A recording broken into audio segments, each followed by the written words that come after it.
பார்க்கக்கூடிய ஒரு யூனிக்கான ப்ராடக்ட், ரொம்ப யூனிக்கான ப்ராடக்ட், ஹை ப்ராஃபிட் உள்ள ப்ராடக்ட். அதை பற்றி ஒரு ஏற்றுமதிக்கான சில விவரங்களை நம்ம இதில் பார்க்கலாம்.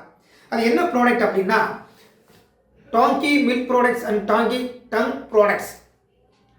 எது டாங்கி மில்க் ப்ராடக்ட்ஸ்? டாங்கி அதாங்க நம்ம கழுதை பால் அல்லது கழுதை சாணத்திலிருந்து எடுக்கக்கூடிய மதிப்பு கூட்டப்பட்ட பொருட்கள், கழுதை பாலிலிருந்து செய்யக்கூடிய மதிப்பு கூட்டப்பட்ட பொருட்கள், இல்லை கழுதை பாலும் அனுப்பலாம். ஸோ இந்த மாதிரியான ஏற்றுமதி சம்மந்தப்பட்ட விஷயங்களை தான் பார்க்க போகிறோம்.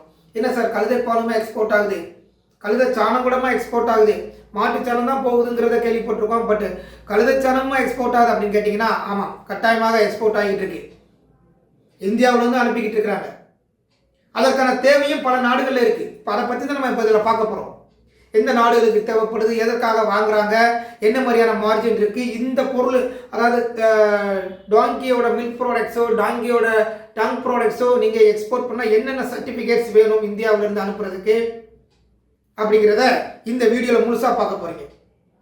டாங்கியோட மில்க் ப்ராடக்ட்ஸ், கழுதை பால் வந்து பலவிதமான மதிப்பு கூட்டப்பட்ட, அதாவது கழுதை பாலிலிருந்து மில்க் பவுடர், அதாவது கழுதை பால் பவுடரு, சீஸ் தயார் பண்ணுறாங்க. கழுதை பாலிலிருந்து அதுக்கப்புறம் மதிப்பு கூட்டப்பட்ட பொருட்கள் நிறையா மில்க் ப்ராடக்ட்ஸ் நிறையா பண்ணுறாங்க. அது நியூட்ரிஷன்ஸ் ப்ராடக்ட்ஸுக்கு அனுப்புகிறாங்க. கழுதை பாலிலிருந்து மிக மிக முக்கியமாக காஸ்மெட்டிக்ஸ் ப்ராடக்ட்ஸ் தான் அதிகமாக வாங்குறாங்க வெளிநாடுகளிலிருந்து.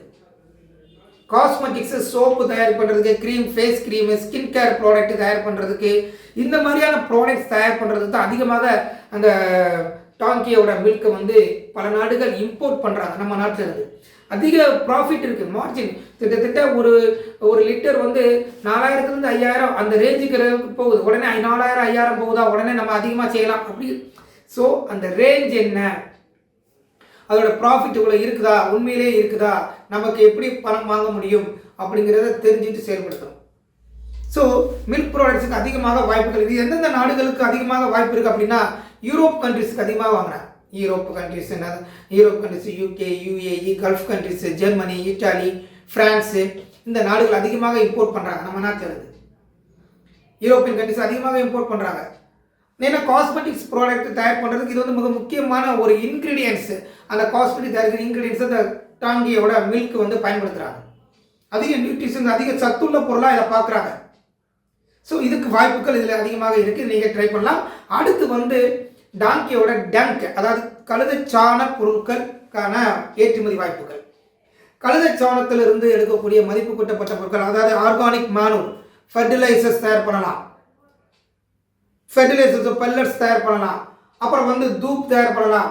டாங்க ட்ரை அதாவது ட்ரை பவுடராகவும் நீங்கள் அனுப்பலாம். இப்படி டாங்கியோட டேங்க்ல இருந்து அதிகமான மதிப்பு கூட்டப்பட்ட பொருட்கள் தயார் பண்ணலாம். நீங்கள் வெறும் அப்படியே சாணமாகவே நீங்கள் பவுடர் பண்ணி அனுப்புனீங்கன்னா குறைஞ்ச மார்ஜினாக இருக்கும், குறைஞ்ச மார்ஜின்.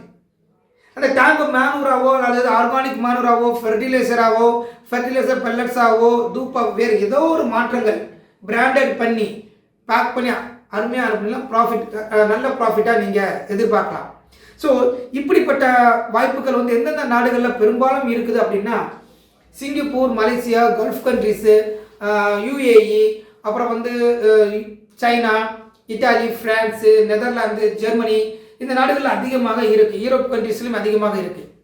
மால்டீவ்ஸு, சிங்கப்பூர், ஸ்ரீலங்கா, இதெல்லாம் இதில் வந்து ஆர்கானிக் மேனூரை வந்து வாங்கும்போது அவங்க agriculture farming, organic agriculture farming பண்ணுறதுனால இந்த மாதிரியான பொருட்களை வந்து அதிகமாக இம்போர்ட் பண்ணுறாங்க.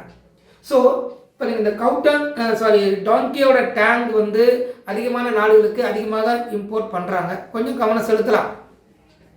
இதில் வந்து கிராமப்புறத்தில் இருக்கக்கூடிய மக்கள், ஒரு ஏற்றுமதி தொழில் முனைவராக இருக்கக்கூடியவங்க, வரணும்னு நினைக்கிறவங்க, ஏற்கனவே ஏதாவது கவுட்டாங் ரிலேட்டடாக ஒர்க் பண்ணிக்கிட்டு இருக்கிறவங்க, மாட்டுச்சாண பொருட்கள் தயார் பண்ணுறவங்க, இதில் கொஞ்சம் கவனம் செலுத்தலாம். இந்த மாதிரியான பொருட்களை நீங்கள் எக்ஸ்போர்ட் பண்ணுறதா இருந்தாலும் சரி, உள்ளூரில் பெரிய அளவுக்கு பிஸ்னஸ் பண்ண நினச்சாலும் சரி, இதுக்குன்னு ஒரு ஸ்ட்ரக்சர் ஃபார்ம் பண்ணணும். போகிற வர விஷயத்தை போகிற வர கழுதைகள்லாம் பிடிச்சிட்டு செய்ய முடியாது. ஸோ இதுக்குன்னு ஒரு ஃபார்மிங் ஏற்படுத்தணும். அந்த கழுதைகளுக்கான ஃபார்ம், டாங்கி ஃபார்ம், அதை வந்து சுத்தமாக பராமரிக்கணும். மெயின்டெனன்ஸ் கரெக்டாக இருக்கணும். ஃபார்மிங் கரெக்டாக இருந்தால் மட்டும்தான் அதிலிருந்து எடுக்கக்கூடிய ப்ராடக்ட்ஸும் ஹெல்த்தியாக இருக்கும். இல்லைன்னா நம்ம பொருட்களை வாங்க மாட்டாங்க, நீங்கள் விற்கவும் முடியாது. ஸோ நம்ம ஒரு பிஸ்னஸில் இறங்கணும்னா அதுக்குன்னு ஒரு ஸ்ட்ரக்சர் ஃபார்ம் பண்ணி தான் ஆகணும்.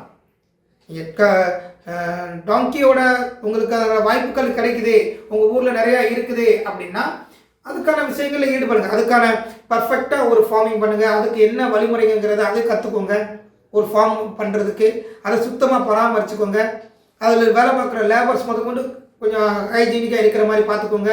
நீங்கள் அதுக்கூட சுற்றுப்புறமும் ஹைஜீனிக்காக இருக்கிற மாதிரி பார்த்துக்கிட்டிங்கன்னா அதுலேருந்து எடுக்கக்கூடிய பொருட்களுக்கும் ஹைஜீனிக்காக இருக்கும், ப்ராஃபிட்டும் அதிகமாக இருக்கும். இது வந்து கிராமத்தில் இருக்கக்கூடிய தொழில்முறைகள் ஈஸியாக அதற்கான ஏற்பாடுகள் பண்ணலாம். ஸோ இதற்கான விஷயங்கள் வேணும் அப்படின்னா எனக்கு கால் பண்ணி கேட்டு தெரிஞ்சு கொள்ளலாம். ஸோ இந்த பிஸ்னஸை வந்து நீங்கள் செய்யணும்னு விருப்பப்படுறீங்க. இந்த பிஸ்னஸ் நான் ரா கவுட்டம், அதாவது ரா டாங்கியோட டேங்க் அனுப்ப போகிறேன், இல்லை மேனூர் அனுப்ப போகிறேன், இல்லை ஃபர்டிலைசர்ஸ் அனுப்ப போகிறேன், இல்லை பெல்லட்ஸாக மாற்றி அனுப்ப போகிறேன். ஸோ ஏதோ ஒரு மதிப்பு கூட்டி மில்க் ப்ராடக்ட்ஸ் அந்த மாதிரி விஷயங்கள் ஏதாவது பண்ண போகிறேன் அப்படின்னா அதற்கு என்னென்ன சர்டிஃபிகேட்ஸ் வேணும் அப்படின்னா பேசிக்காக வந்து நீங்கள் ஜிஎஸ்டி இருக்கணும். ஒரு கம்பெனி ஃபார்ம் பண்ணுற அப்படின்னா ஜிஎஸ்டி இருக்கணும், ஒரு உதயம் ரெஜிஸ்ட்ரேஷன், அப்புறம் வந்து இம்போர்ட் எக்ஸ்போர்ட் லைசன்ஸு, இது கட்டாயமாக இருக்கணும். ஏற்றுமதி பண்ணுற அளவுக்கு இப்போ நீங்கள் வாய்ப்பை உருவாக்க போகிறீங்கன்னா ஜிஎஸ்டி, உதயம், இம்போர்ட் எக்ஸ்போர்ட் லைசன்ஸ் அவசியம். அடுத்து இருக்கக்கூடிய மிக முக்கியமான விஷயங்களை உங்கள் ப்ராடக்ட் ரிலேட்டடாக தேவைப்படும். என்ன அப்படின்னா இப்போ அப்பேடெல்லாம் பதிவு பண்ணணும். அப்பேடெல்லாம் அனிமல் ரிலேட்டடாக இருக்கக்கூடிய ப்ராடக்ட்ஸுக்கு வந்து அப்பேடெல்லாம் பதிவு பண்ணணும், கட்டாயமாக பதிவு பண்ணணும். அடுத்து FSSAI, அதாவது நீங்கள் மில்க் சார்ந்த பொருட்கள் அனுப்ப போகிறீங்க அப்படின்னா FSSAI சர்டிஃபிகேட் அவசியம். இதுலேயும் முக்கியமாக நம்ம இந்தியாவிலையும் அந்த FSSAI சர்டிஃபிகேட் அவசியம். வெளிநாடுகளில் இம்போர்ட் பண்ணுறாங்க, எந்த கண்ட்ரிக்கு நீங்கள் அனுப்ப போகிறீங்களோ அந்த கண்ட்ரியில் FSSAI ரூல்ஸ் அண்ட் ரெகுலேஷன்ஸை நீங்கள் ஃபாலோ பண்ணணும்.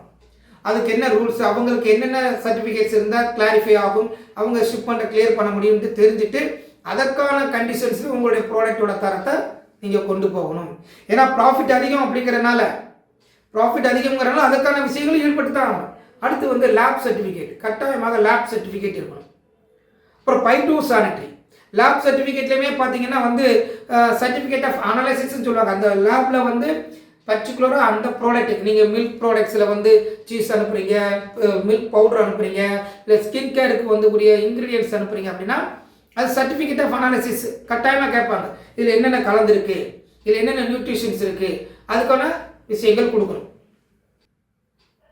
அப்போ இந்த பொருட்களுக்கான வாய்ப்பு இருக்குது, இப்படியும் ஒரு வாய்ப்பு இருக்குது அப்படிங்கிறத தெரிஞ்சுக்கோங்க. ஸோ நீங்கள் இந்த பிஸ்னஸில் ஈடுபடணும் அப்படின்னா இதுக்கான விஷயங்களை நீங்கள் செஞ்சு தான் ஆகணும். அப்புறம் வந்து இந்த ப்ராடக்ட்டுக்கு வந்து வெளிநாடுகள் அதிகமாக வாய்ப்பு இருந்தாலும் உள்நாட்டிலும் தேவை இருக்குது, நீங்கள் அதையும் செய்யலாம். எந்த பொருளையும் நம்ம காசாக்க முடியும் இந்தியாவில், அதுலேயும் ஸ்பெஷலாக தமிழ்நாட்டில். ஆனால் அதற்கான வழிமுறையும் வாய்ப்பும் தான் நம்ம எடுத்துக்கணும். ஸோ அந்த விஷயங்கள் உங்களுக்கு தேவைப்பட்டால் எங்களுக்கு கால் பண்ணுங்கள். நீங்கள் எக்ஸ்போர்ட் பண்ணணும், அதற்கான பிஸ்னஸ் ப்ரொசீஜர் வேணும் அப்படின்னா அதற்கான வழிமுறைகள் நாங்கள் சொல்லித்தரோம். அதற்கான லைசன்ஸ் ப்ராசஸ், டாக்குமெண்டேஷன்ஸ், கன்சல்டிங், இது அத்தனையும் எங்களிடம் செய்து கொள்ளலாம். ஓகே, அடுத்து ஒரு முக்கியமான ஒரு யூனிக்கான ப்ராடக்டில் நம்ம சந்திக்கலாம். நன்றி, வணக்கம்.